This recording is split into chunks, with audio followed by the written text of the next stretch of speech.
Butong, kain tayo. Gawa tayo ng kutsara. Kasi wala tayong kutsara. Ito na lang ang gawin natin na kutsara.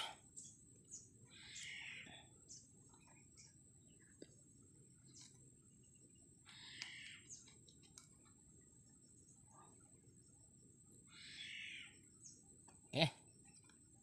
Oh, sarap. No?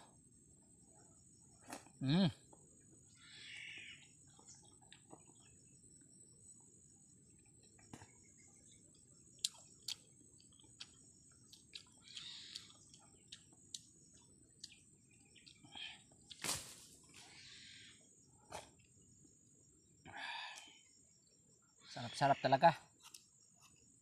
Ganyan talaga ang buhay sa bundok, mga kapuso. Kahit anong kakainin, basta malagay na ang tiyan, na mano lang ang yung gutom, masulbad lang. Kain ng kahit ano.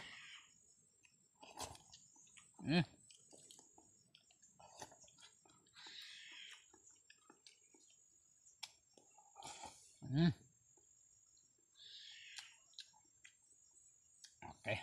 Salamat mga kapuso, at salamat sa nagsubaybay sa akong mga vlog, mga kapuso. Ang pakipalo na lang po sa akong vlog. Daghang salamat sa inyong tanan.